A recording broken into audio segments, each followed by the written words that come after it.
আসসালামু আলাইকুম। ফেসবুকের ফলোয়ার্স একটা পেজ থেকে আরেকটা পেজে কিভাবে ট্রান্সফার করতে হয় সেটা হয়তো আপনারা অনেকেই জানেন না। ফেসবুকের ভাষায় এটাকে বলা হয় পেজ মার্জ। এখন প্রশ্ন হচ্ছে এটার সুবিধা কি? আমি যদি আপনাদেরকে শর্টকাটে একটু বলি, ধরেন আপনার একটা পেজে ৩K ফলোয়ার্স আছে, আরেকটা পেজে 2K ফলোয়ার্স আছে। তো আপনি চাইলে ওই 2K ফলোয়ার্স ট্রান্সফার করে আপনার ওই 3K ওয়ালা পেজে কিন্তু ট্রান্সফার করে বা পেজ মার্জ করে নিয়ে আসতে পারবেন। সেক্ষেত্রে কি হবে? আপনারা জানেন যে মনিটাইজেশন করতে হলে কিন্তু মিনিমাম 5K ফলোয়ার্স লাগে। তো আপনি যদি ওই 2K ফলোয়ার্স ট্রান্সফার করে 3K ওয়ালা পেজে নিয়ে আসেন, সেক্ষেত্রে কিন্তু মনিটাইজেশনের একটা শর্ত কিন্তু আপনার অলরেডি পূরণ হয়ে গেল। তো এছাড়াও দেখা যায় আপনার একটা ইনঅ্যাক্টিভ পেজ পড়ে আছে যেখানে অনেকগুলো ফলোয়ার্স আছে। আপনি চাইলে আপনার সেই অ্যাক্টিভ পেজে ইনঅ্যাক্টিভ পেজের ফলোয়ার্সগুলোও কিন্তু ট্রান্সফার করে নিয়ে যেতে পারবেন। তো এরকম অনেকেই আছেন যারা পেজ 2টা 3টা থাকে। তো দেখা যায় আপনি মনিটাইজেশনের শর্ত পূরণ করতে পারতেছেন না, ফলোয়ার্স কমপ্লিট করতে পারতেছেন না। তো এইভাবে কিন্তু আপনি পেজ মার্জ করে কিন্তু ফলোয়ার্স বাড়িয়ে আপনি কিন্তু একটা শর্ত অন্তত পূরণ করে নিতে পারবেন। তো চলুন আপনাদেরকে সরাসরি স্ক্রিনে গিয়ে দেখিয়ে দিচ্ছি, তাহলে আপনাদের বুঝতে আরেকটু সুবিধা হবে। শুরু করার আগে একটা রিকোয়েস্ট করব, দয়া করে আমার পেজটি ফলো করে রাখুন আর ভিডিওটা একটি শেয়ার দিয়ে দিন। তো এখানে প্রথমে আমি আমার ফেসবুক অফিসিয়াল অ্যাপে চলে গেলাম। তো এখানে আমি আমার পেজ লিস্টে চলে গেলাম। এখানে দেখেন অনেকগুলো পেজ ক্রিয়েট করা আছে। তো আপনাদেরও সাধারণত অনেকগুলো পেজ ক্রিয়েট করা থাকতে পারে, আর যদি দুইটাও থাকে সেক্ষেত্রে দেখা যায় আলাদা আলাদা নামেই থাকবে, এটাই স্বাভাবিক, কারণ একই নামে দুইটা পেজ ক্রিয়েট করে না কেউ। তো এখানে পেজ মার্জ করতে হলে অবশ্যই আপনার দুইটা পেজের নামই সেম থাকতে হবে। আপনি যেটার ট্রান্সফার করতে চাচ্ছেন যেই পেজের, সেটার নাম এডিট করে যেটাতে নিতে চাচ্ছেন একই নামে আপনাকে করতে হবে। এখানে দেখেন আমার এলকে মিডিয়া দুইটা পেজ আছে সেম নামে, এবং দুইটা পেজের যে ক্যাটাগরি, পেজ ক্যাটাগরি এবং অ্যাড্রেস থেকে শুরু করে সব কিছু কিন্তু সেম থাকতে হবে। এখানে দেখেন আমার এই পেজটা ডিজিটাল ক্রিয়েটর, বাকি যে অন্য যে পেজটা, এই পেজটাতেও দেখেন সেম ক্যাটাগরি এবং অ্যাড্রেস কিন্তু সেম। তো দুইটা পেজের অ্যাড্রেস, ক্যাটাগরি সব কিছু সেম করে নেবেন, নাম চেঞ্জ করে। তো এরপরে আপনি যে কোনো একটি ব্রাউজারে ডেস্কটপ মোডে আপনার ফেসবুক আইডিটি লগ ইন করে নেবেন।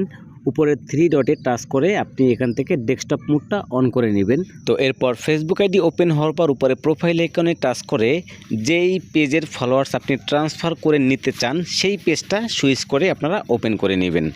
ওপেন করার পর উপরের দিকে দেখেন প্রফেশনাল ড্যাশবোর্ড একটি অপশন আছে। তো এখানে একটা বিষয় একটু বলে নিচ্ছি, এখানে কিন্তু দুটি নিয়মে পেজ মার্জ করা যায়। আমি আপনাদেরকে প্রথমে পেজের মধ্যে থেকে কিভাবে করবেন সেটা দেখিয়ে দিচ্ছি, এরপরে নতুন আরেকটা নিয়ম আছে সেটাও আপনাদেরকে দেখিয়ে দেবো, সেটি সহজ আছে অনেক। প্রফেশনাল ড্যাশবোর্ডে টাচ করার পর এখানে দেখেন পেজ অ্যাক্সেস একটি অপশন আছে, এখানে আপনি টাচ করবেন।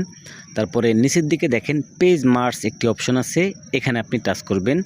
এরপরে টাচ করার পর সামনে দেখেন স্টার্ট একটি অপশন আছে, এখানে আপনি টাচ করবেন। তো এরপর নেক্সটে চলে যাবেন। নেক্সটে যাওয়ার পরেই দেখেন দুইটা পেজ কিন্তু এখানে চলে আসছে। উপরের পেজটা দেখেন লেখাই আছে রিমুভ দিস পেজ, এবং নিচের দিকে ফলোয়ার্স দেখাচ্ছে 487টা, এবং নিচের যে পেজটা এটাতে 1,32,000 প্লাস ফলোয়ার্স আছে।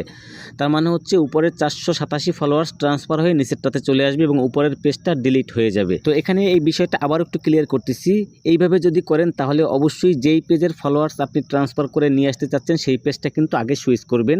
তো এরপরে নেক্সটে চলে গেলে আপনাকে আপনার ফেসবুক পাসওয়ার্ড দিতে বলবে, ফেসবুকের যে পাসওয়ার্ড সেটা দেওয়ার পর ওকে করলেই আপনার ফলোয়ার্সটা ট্রান্সফার হয়ে যাবে। যেহেতু আমি করব না, এই পর্যন্তই দেখালাম। এবার চলুন সহজ যে পদ্ধতি সেটা আপনাদেরকে দেখিয়ে দিচ্ছি। এজন্য আপনি যে কোনো একটি ব্রাউজারে চলে যাবেন, আপনি সার্চ বক্সে লিখবেন www.facebook.com/pages MERGE, এটা লেখার পরে আপনি সার্চ করবেন। এখানে আপনার ফেসবুক আইডির পাসওয়ার্ড চাইবে, পাসওয়ার্ড দিয়ে ওকে করবেন। তো এখন দেখেন এখানে দুটি ফাঁকা ঘর শো করতেছে, এখানে আপনাকে দুটি পেজ সিলেক্ট করতে হবে। তো এইখানে যে বিষয়, উপরের যে ফাঁকা ঘরটা দেখতে পাচ্ছেন, এইখানে যে পেজটা সিলেক্ট করবেন সেটি হচ্ছে আপনি যেই পেজের ফলোয়ার্স ট্রান্সফার করে অন্য পেজে নিতে চাচ্ছেন সেইটা আপনি উপরে অর্থাৎ প্রথমটায় সিলেক্ট করবেন, এবং যেটাতে নিতে চাচ্ছেন সেইটা আপনি নিচের ঘরে। এখানে আমি পেজের নাম লিখলাম, এখানে যে পেজটা সিলেক্ট করলাম উপরে, এই পেজের ফলোয়ার্স আমি নিচেরটাতে নেব, এবং নিচের দিকে আবারও নাম লিখলাম, এবং এই যে পেজটা সিলেক্ট করলাম এইটাতে উপরের পেজের ফলোয়ার্স ট্রান্সফার করব। এরপরে নিচের দিকে দেখেন নেক্সট, এখানে টাচ করলাম, এখানে দেখেন দুটি পেজ শো করতেছে, এবং প্রথম যে পেজটা নিচের দিকে দেখেন লেখাই আছে এটা কিন্তু রিমুভ হয়ে যাবে, এবং এটাতে কত ফলোয়ার্স সেটাও কিন্তু দেখাচ্ছে। এই পেজের ফলোয়ার্স ট্রান্সফার হয়ে সামনের এইটাতে চলে যাবে।